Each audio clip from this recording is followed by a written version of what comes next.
Immigration has long been a contentious issue in American politics. But today's guest says immigrants keep coming to the United States, overcoming obstacles, working for better opportunities for themselves and their families, and all the while buying into the idea of America that binds us all together. He's legendary journalist Ray Suarez this week on Story in the Public Square.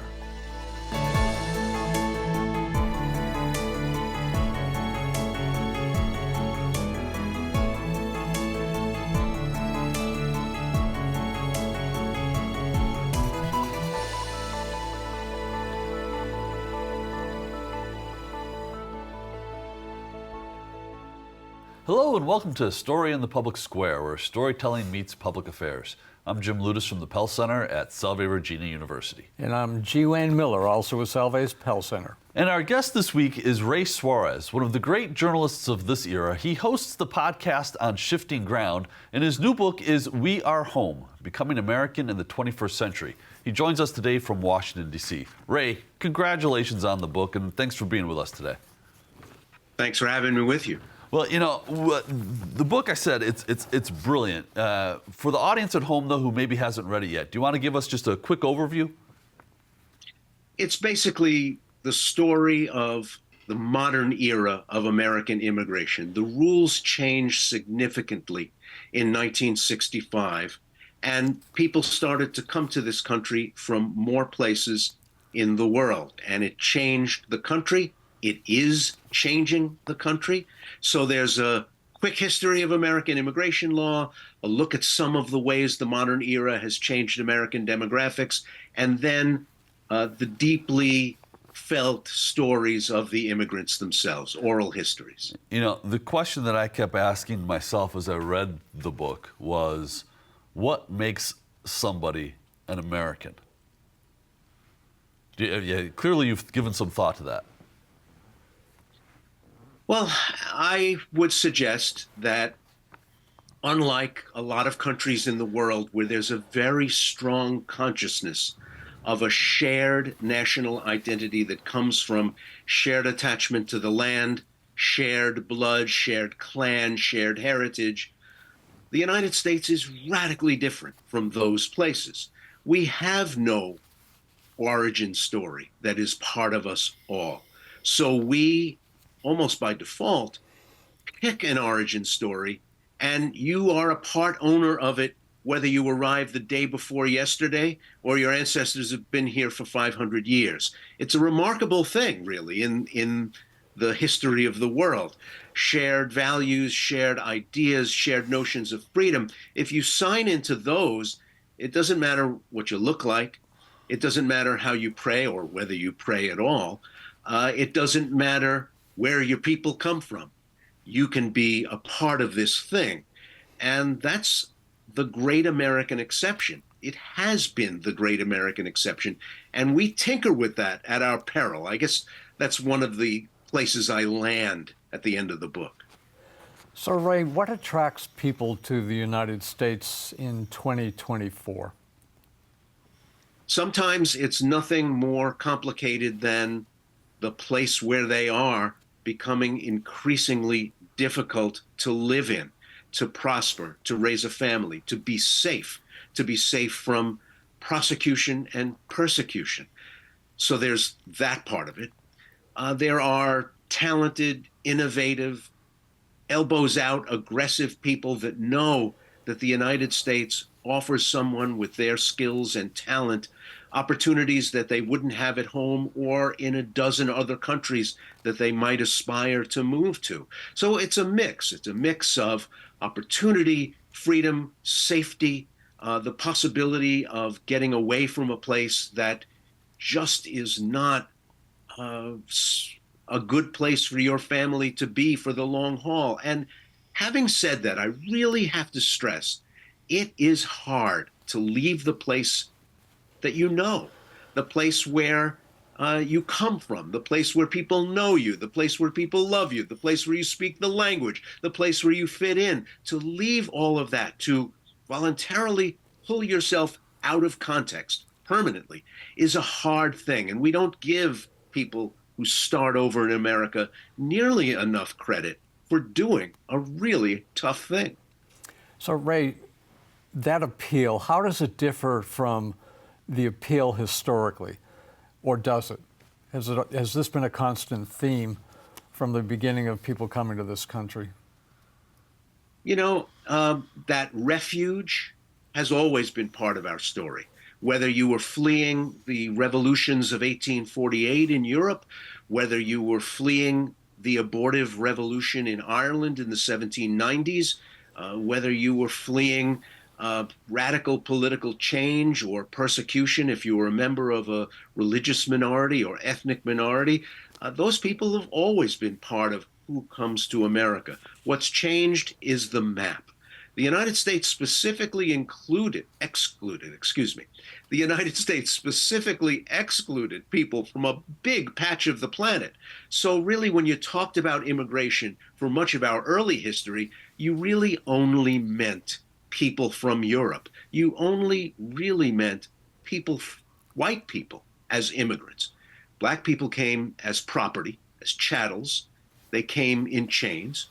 They didn't come voluntarily. So they're a different story, very much a big part of our history as a country. But when you talk about immigrants, you really, until very late in this 250-year window, you're talking about white people. And that's one of the big changes in the modern era. You know, Ray, one of the things that the book is, there's an additional subtitle here of the book is an oral history. And you talk to a lot of recent immigrants to the United States, relatively recent immigrants to the United States. One of the things that it seems a touch point is that particularly when you're talking to immigrants from Muslim countries, whether they're Muslim or not, the 9/11 experience is sort of a touchstone. There's a pivot there in the way Americans begin to think about immigration. It's now even more of a threat than maybe it was seen before. Can you talk a little bit about what 9/11 meant for those immigrants in the United States? Before 1965 and the Immigration and Nationality Act of 1965, there were very few Muslim immigrants in the United States. Most Muslims, and there were a very small number really, in 1965, were Black Americans who had converted to Islam from various Christian denominations. The number of Muslims who came in from the rest of the world picked up exponentially after 1965, and many were landed, settled, first and second generation, sometimes even later people. 9/11 was a watershed for them because they heard things from their neighbors and from the big voices in the culture that they had never imagined hearing before. They knew that they weren't members of a majority religion, but they hadn't been singled out in quite that way before. More recent immigrants really felt the sting. If your face, if your accent gave you away as the way you dress, you could be singled out for scorn, even if you were trying to escape the same kind of intolerance, the same kind of cruelty that we saw evidenced by Al-Qaeda on that day in 2001. You know, we don't realize that a lot of the Muslims who have come to the United States over the last 50 years didn't want to live in theocratic states, didn't want to live in confessional states where mosque attendance was noted by your neighbors or noted by the local religious authorities. They wanted to live in a place and prefer to live in a place where their religion is their business and they practice it as they like, and they realize that that's part of the value of the United States, and they love being here. But 9/11 was really one of those cleavage moments. And then it had its echoes with the Muslim ban during the early days of the Trump administration, where many of those same people who were coming of age in 2001 were now middle-aged adults and found that they had to once again protest in support of their own right to be here and the right of people like them to be here. You know, so you spent an entire chapter talking about the role of God in this land of ours and the impact of religion. What are immigrants doing to the practice of faith in the United States more generally? Well, it's really a project that's underway. We don't know where things are going to land.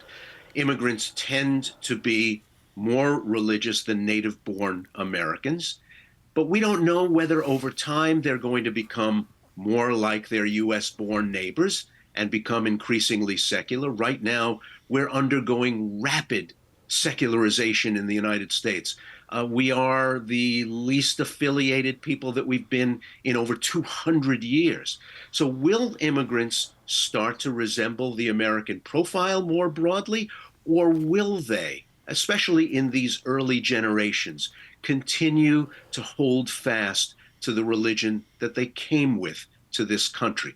It's a fascinating question.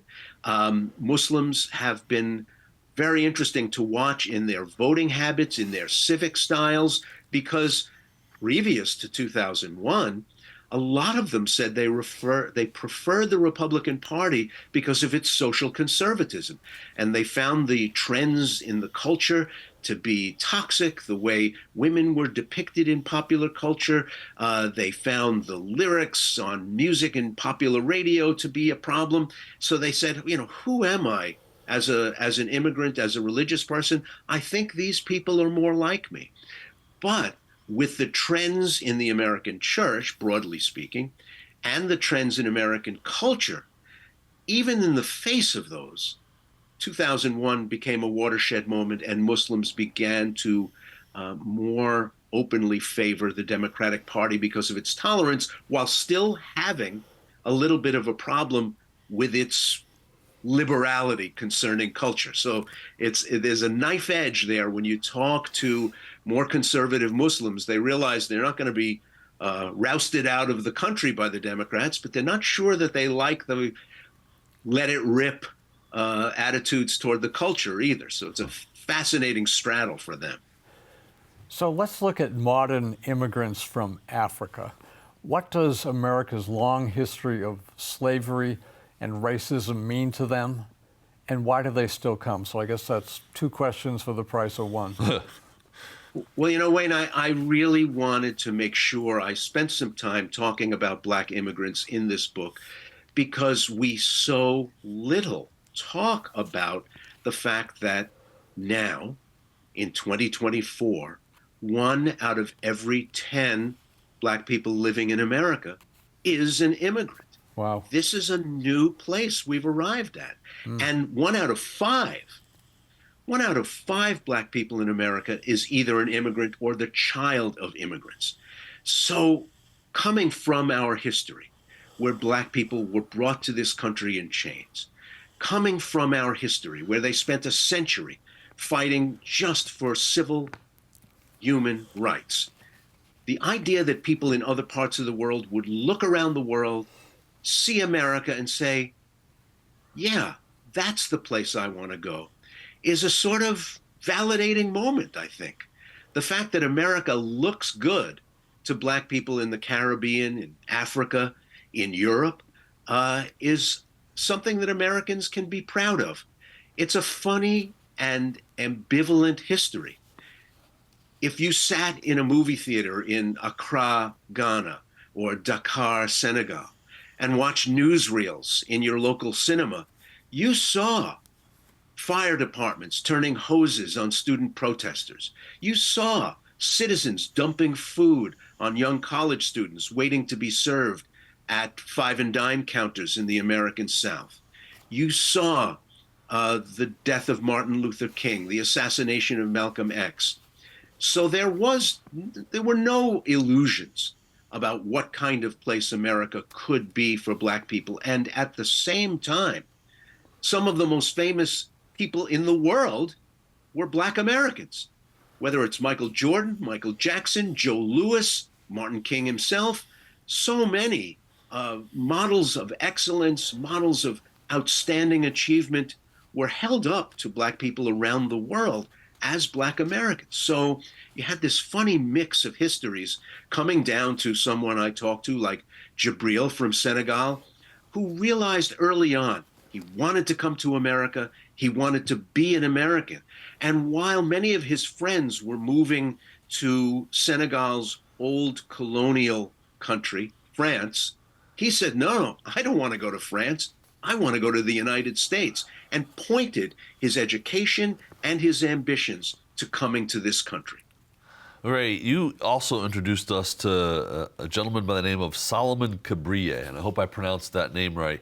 He came to the United States from Ethiopia decades ago, and he described his participation in American democracy this way, quote, "I never miss an election because I remember living in a society where elections just didn't exist." That's a powerful sentiment, and it got me wondering if immigration is perhaps one of the ways in which we freshen the spring of civic virtue in the United States. Do you have any thoughts about that? I think that's a great way to put it. The appreciation that people have for a system like ours when they come from a place that's been historically oppressive is something that reminds us of ideas and practices that become almost transparent to us because they're so ordinary. People think, oh, I'm busy. I don't know if I'm going to have a chance to vote.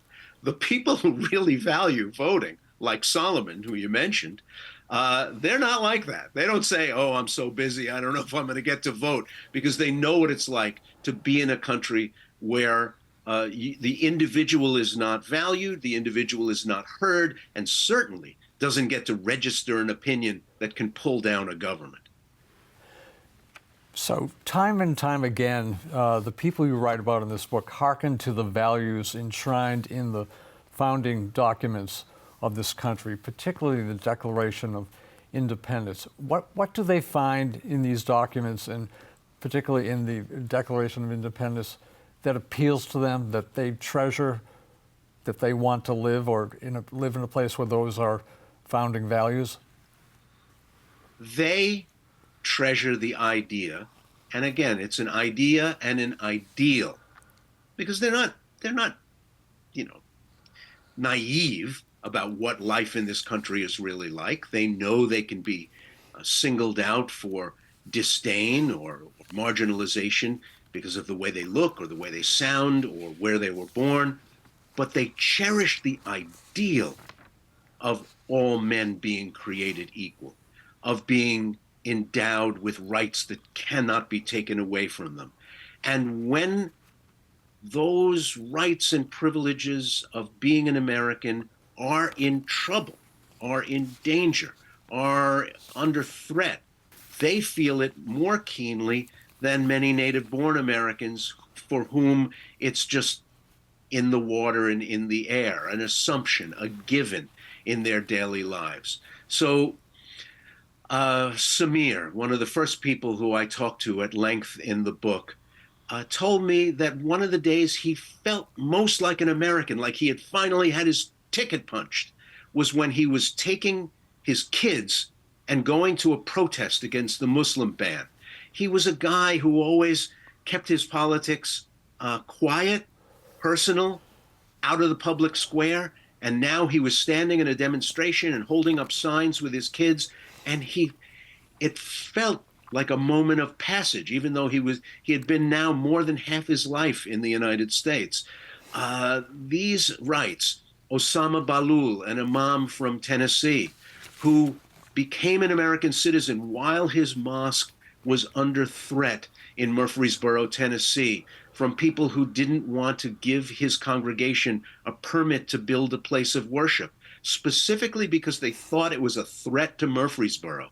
He became steeped in American law, in the Constitution, in the founding documents, and came to value them, and came to value his Christian neighbors who came to his aid, who he saw as living out those values of equality before the law. So sometimes it's a revelation, sometimes it's something that you see from afar and want to be part of. But yes, the people who come here to make their lives here often deeply value the civic virtues of the United States. So if current trends hold, by the middle of the century thereabouts, Asian immigration will outpace all others. What accounts for that change, or will account for that change, and what does that mean for the immigrant experience and also for America? I mean, that's a dramatic shift if that in fact occurs. Well, there probably would have been more Asian immigration to the United States all along, if not for two landmark laws. The Chinese Exclusion Act, which specifically barred immigration and naturalization from Chinese people, and also the Asiatic Barred Zone Act of 1917, which in effect broadened the map and broadened the number of places from which you were blocked from naturalization. And I tell several stories in the book about those people. Through the long arc of history until 1965, it was a tricky thing, becoming an Asian immigrant to the United States, and certainly becoming a citizen during those years. So in effect, we might have something like a slingshot effect now. As the world becomes more mobile, as education becomes more widely available, and people see the market for talent in the United States favoring them, we're getting more people from South Asia. If you go to Silicon Valley, a lot of the movers and shakers in the cutting edge development of our new technological life are people from South Asia. If you go to the West Coast and see the hustling new populations of Vietnamese and Chinese and so on. Also, the end of the Cold War made a lot of this possible, and America's welcome to more immigrants. So a couple of factors all layered on top of each other to change the profile, swing the axis in effect away from the Americas, which had been the source of a lot of new Americans, to Asia. And the rate has picked up in such a way that Asian immigration will likely dominate over the next 25 years. Ray, part of me is loath to do this, but I don't know how we can have a conversation about immigration in the United States in 2024 and not talk about the presidency and now the candidacy again of Donald Trump. This is clearly one of the subtexts throughout the book. But what did his presidency, what did the rhetoric he used as both a candidate, as a president, now as a candidate again, what does that mean for immigrants and immigration to the United States? Well, I find that the former president is more a symptom rather than a cause. He's got impeccable instincts, so he understood some of the unease about decades of high rates of immigration in certain parts of the electorate. And he's leaned very heavily on that rhetoric in his campaigning. The America he envisions and people who support him on immigration policy envision is a kind of nostalgia project, thinking back to a time before the 1965 Immigration and Nationality Act, where America was overwhelmingly white and likely to remain so, overwhelmingly Christian and likely to remain so. He looks back to a time that a lot of Americans, even if they weren't there to see it themselves, find to be a very attractive place. And he has been very, very skillful in manipulating people's nostalgia, people's sentiments, people's emotions, even in the face of the fact that as he's campaigning against inflation, if you stop immigration to the United States in a country where American families are not having replacement level numbers of children, you will raise labor costs and you will drive inflation. And there will be later labor shortages in key industries. That's just going to happen if you shut the door. The racial changes in the United States that have more and more Americans agreeing with the pollsters' question, do you find you feel like a stranger in your own country? More Americans are agreeing with that phrase, but who's the most likely to agree? The people in the parts of the country with the fewest immigrants and the most uniformly native-born populations. There's a little bit of an irony there. The people who live with and among immigrants don't say they feel like strangers in their own country. It's places like Ozark, Missouri, where I was a couple of months ago on a reporting trip, who in large numbers say, I just don't recognize this America anymore. there's a lot of adjustments coming in the next 25 years as we move toward that slightly different, demographically different America. But like I say in the book, we can either make this easy or we can make it hard. And certain Americans seem to be intending to make it hard. You know, Ray, we've got about 30 seconds left here. One of the things that strikes me is that so many of the immigrants that you interview are still optimistic about their experience in America, optimistic about the future of America. With all of the headwinds that immigration and immigrant communities face in the United States, what's at the root of that optimism? You know, America doesn't even realize what a great gift it gets every day from the fact that these people are not alienated, not hostile to the United States, not hunkered down and thinking dark thoughts about the future. They crave acceptance. They crave being part of us. They crave being identified as Americans. And that's a great gift to this country, even after all the emotional outbursts of the last several years against new Americans. Optimism is what drives them here in the first place. So I think it's no surprise that they remain that way as they continue their American journeys. That's a great place for us to leave it. Ray Suarez, the book is We Are Home. It's brilliant. Thank you for being with us today. Hey, that is all the time we have this week, but if you want to know more about Storing the Public Square, you can find us on social media or visit pellcenter.org, where you can always catch up on previous episodes. He's Wayne. I'm Jim, asking you to join us again next time for more Story in the Public Square.